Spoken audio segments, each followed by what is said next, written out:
Okay, extreme weather conditions. So either really hot, humidity obviously plays a factor, or really cold. So I'm going to start with heat because it's much more relevant for me, because for the last 10 years I've literally chased the summer around the globe. So I live between Granada in the south of Spain from summer, like 8 months, from May all the way through to October. And then as soon as it gets cold in Granada, I come to Chiang Mai, which is where I am at the moment, and usually spend 4 months here. And for the last year and a bit, I've been, I think year and a half, I've been in Dubai, which during the summer, June, July, August, September, it's 45 and above Celsius, which it's a different heat to here. It's a dry heat, but you need to adapt really quickly, and there's never any full adaptation. It's a constant struggle. It's a constant thought process of kind of hydration, electrolytes, eating the right foods, recovering, the exhaustion, etc. You're going to work through that. So first of all, if you're kind of like going from the US or you're going from the UK and all of a sudden you're landing in a hot country, whether that's Spain in May, June, you know, the funny thing is whether I'm in Mallorca or whether I'm in the Canary Islands or whether I'm in Granada, it's so funny that it will be sort of May in one of those places, and all the Spanish cyclists are basically in full winter kit because it's still very cold for them at 22 degrees. Whereas you get all the Brits and the Irish coming over, and they are in shorts and t-shirts, short length t-shirts as possible, and they're full of sunburn, which is absolutely hilarious, the difference, but it's kind of what you're used to. So if you're used to the cold, and all of a sudden you kind of, and it is where you're living versus where you're about to go to. Eventually you'll acclimatize after about 3 weeks, unless it's too hot. So unless it's more, for me, unless it's more than 35 degrees, I can handle it, and it takes me about 2 weeks to get used to it. And that's a key point if you're flying into a race. So if you know you're going to be doing a race in a hot place, get there a couple of weeks before if you can. Try to have your taper there so that you'll experience it during the day.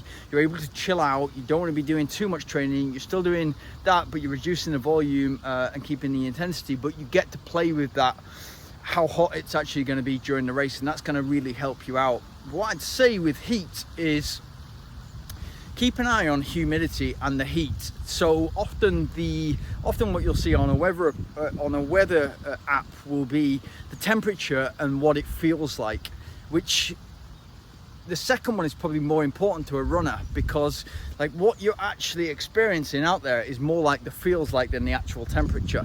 And of course it depends whether you're running, you know, in an urban area and the skyscrapers everywhere and there's loads of shade, or you're in a foresty area, then that can help. But if you're out there in the sun, you've got to base your training off effort level. And what I mean by that is, like, take a look at your heart rate and keep monitoring your heart rate when you're in the regular place where you usually are. And what you'll usually see once you go up to into hotter climate, then you'll see the heart rate jump up for even less speed, or exactly the same speed. You're going to see a big jump. For example, like if I run a marathon, it's at about 319, 320 per kilometer, and for my easy runs this summer in Dubai, I'm running at 520, 530, 540 per kilometer, and I'm struggling to stay in zone 2. Yeah, and often I'll go above 150 beats, so out of zone 2 into zone 3 in what is supposed to be an easy run. That's how hot it is, and it gets to the point where I have to stop and catch my breath and drink some water, and make sure obviously you take water with you, make sure you take electrolytes with you, and it's not just all about water, but you have to stop and you have to let your heart rate go down, because you've got to be thinking at the start of that run, what is the purpose of this run? The purpose of this recovery run or easy run is to recover so that I'm ready for the midweek interval midweek interval session, or I'm ready for the weekend long run, and I get my super compensation from those, and I get the most improvement from those. So it's the easy run and recovery run are about getting the most out of those. And then if you're in a hot climate, for the interval session and for the long run, unless you're training specifically to run in that heat, in which case I would basically slow down on the long run, but do it out in the heat and take enough liquids, take more than enough liquids, get somebody to support you ideally, Think about kind of the electrolytes you're putting in your body, and monitor everything. Monitor feeling, monitor what you're putting into your body during the run and before the run, and see what works for you. Unless you're doing that, if you're just trying to get fit but you happen to be on holiday for a couple of weeks, do the harder stuff indoors on a treadmill, where the temperature inside the gym is a bit more regulated. It's usually 22-24 degrees, so it's a lot more manageable, especially if you're used to doing the outdoor runs and the easy recovery runs outdoors. Then that'll seem a lot more manageable for you. And then the interval session, especially at top end speed, be careful that your muscles don't become too dehydrated if you're trying to do that outside, and if you're trying to do that outside too quickly before you've got any type of acclimatization, because you'd be surprised how quickly you get dehydrated, how quickly the water just leaves your body, and you don't want to be running fast and really putting a lot of stress on those muscles. Big fish behind me. You don't want to be putting a lot of stress on those muscles when they're dehydrated, because that's when you get like a little tear, like a little pull, and it's gonna be a week, 2 weeks of kind of rehabilitation after that, and getting it back and then running. And you don't want that, especially if you're on holiday and you enjoy exploring like I do, just through running and finding a beautiful place like this and running around it.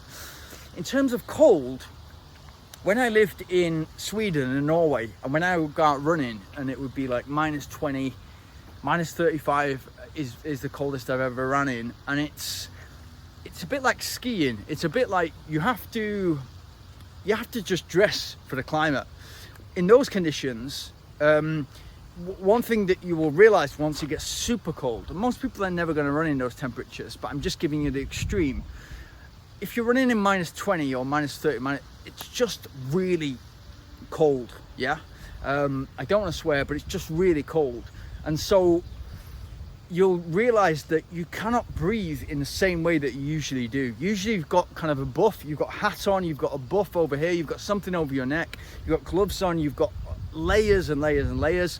And then you've got something waterproof over the top unless you hit snow or rain, and then you've got your shorts underneath. You might have your leggings over the top. Like in Sweden, I had to wear kind of with a thermal layer underneath my tights, running tights, so you kind of properly layered up, which again, you're just dressed for it, but it doesn't mean you can really breathe in deep. And so the faster sessions, again, you had to be on a treadmill for two reasons.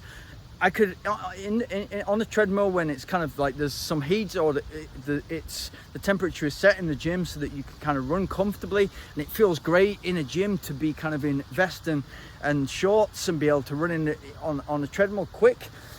It means that you can focus on the pace and what you're trying to get out of that session, that super compensation.